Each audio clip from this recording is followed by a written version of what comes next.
નમસ્કાર મિત્રો, જય શ્રી કૃષ્ણ, રાધે રાધે મિત્રો.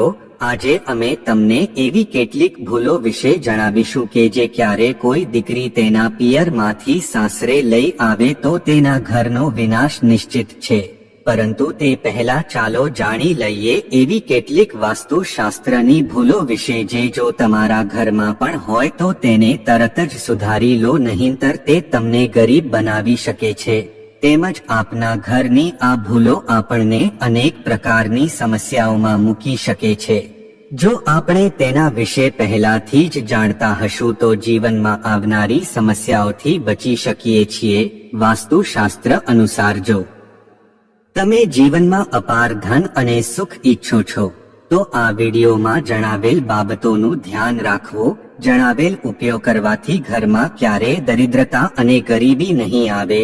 તો ચાલો જાણીએ કે કયું કામ ન કરવું જોઈએ કે જેથી તમે ગરીબી દૂર કરી શકો છો. પરંતુ તે પહેલા તમે વિડીયો લાઈક કરો, ચેનલને સબસ્ક્રાઇબ કરો અને તમારા મિત્રો સાથે શેર કરો. તેમજ કોમેન્ટમાં જય શ્રી રામ, જય શ્રી કૃષ્ણ, રાધે રાધે જરૂર લખજો. મિત્રો, જો તમે તમારા બેડરૂમમાં દરવાજા તરફ પગ રાખીને સૂઈ જાઓ છો તો વાસ્તુશાસ્ત્ર અનુસાર આ રીતે સૂવું યોગ્ય નથી. એવું માનવામાં છે કે આવું કરવાથી તમારા ઘરમાં લક્ષ્મી નથી આવતી અને જો લક્ષ્મી આવે તો પણ તે ઘરના દરવાજેથી પાછી જતી રહે છે. અને દોસ્તો, તમને જણાવી દઈએ કે તમારા ઘરની ઘડિયાળનો પણ વાસ્તુશાસ્ત્રમાં ઘણો મોટો સંબંધ છે.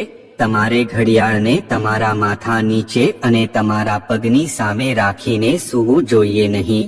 ઘડિયાળને સામે રાખીને સુવાથી ઘરમાં નકારાત્મકતા વધી જાય છે. તમને જણાવી દઈએ કે વાસ્તુશાસ્ત્ર અનુસાર એ ખૂબ જ જરૂરી છે કે તમે જે પલંગ પર સૂવો છો તેના પર ખૂબ જ સાદી રંગની ચાદર અને ઓશિકું હોવું જોઈએ. તે વધારે ચળકળાટ અને રંગીન હોવું જોઈએ નહીં. વાસ્તુશાસ્ત્ર મુજબ આવા ઘરોમાં લક્ષ્મી ટકતી નથી, એટલે હંમેશા આ વાતનું ધ્યાન રાખવું જોઈએ કે ઘરમાં ઘણા રંગીન અને ચળકળાટ વાળી ચાદર કે તકિયો ન હોવો જોઈએ. તેમજ તમારા પલંગ પર કોઈ ઇલેક્ટ્રિક વસ્તુ હોય તો તે પણ વાસ્તુશાસ્ત્ર મુજબ યોગ્ય નથી. તમારે સૂતી વખતે કોઈ પણ પ્રકારની ઇલેક્ટ્રોનિક વસ્તુ તમારી પાસે ન રાખવી જોઈએ. સાથે જ એક જરૂરી વાત તમને જણાવી દઈએ કે આપણે આપણા પૂર્વજોનો ફોટો ઘરમાં લગાવતા હોઈએ છીએ, પરંતુ ધ્યાન રાખો કે તમે જે રૂમમાં સૂવો છો ત્યાં કોઈ મંદિર ન હોવું જોઈએ, ન તો બેડરૂમમાં પૂર્વજોના ફોટા લગાવવા જોઈએ. તે અશુભ માનવામાં આવે છે. આવું કરવાથી તમારા ઘરમાં લક્ષ્મી નથી આવતી અને ઘરમાં ઝઘડાઓ થવા લાગે છે. મિત્રો, શાસ્ત્રોમાં વર્ણન છે કે પત્નીએ ક્યારે પણ પોતાના પિયરમાંથી આ વસ્તુઓ સાસરીએ ન લાવવી જોઈએ, નહીં તો તેનો પતિ બરબાદ થઈ શકે છે, પતિ ગરીબ થઈ શકે છે. દરેક માતા પિતાનું સપનું હોય છે તેની દીકરી માટે સારું ઘર મળે, તેમજ પ્રેમાળ પતિ અને સારા સાસુ સસરા મળે. તેમની દીકરીને સાસરિયામાં માન મળે અને સાસરિયામાં સુખી અને શાંતિથી પોતાનું જીવન જીવે. પરંતુ ઘણી વખત માતા પિતા કેટલીક એવી ભૂલો કરે છે જેના કારણે તેમની દીકરી અને તેના પતિને આખી જિંદગી દુઃખ ભોગવવું પડે છે. દીકરીને આપવામાં આવેલી આ વસ્તુઓને કારણે તેના જીવનમાં સુખની જગ્યાએ દુઃખ આવવા લાગે છે. આવો જાણીએ કઈ કઈ વસ્તુઓ દીકરીને ભૂલથી પણ ન આપવી જોઈએ. દીકરીને ક્યારે મરચાં ન આપવા જોઈએ જેનાથી તેના દાંપત્ય જીવનમાં કડવાશ ફેલાય છે.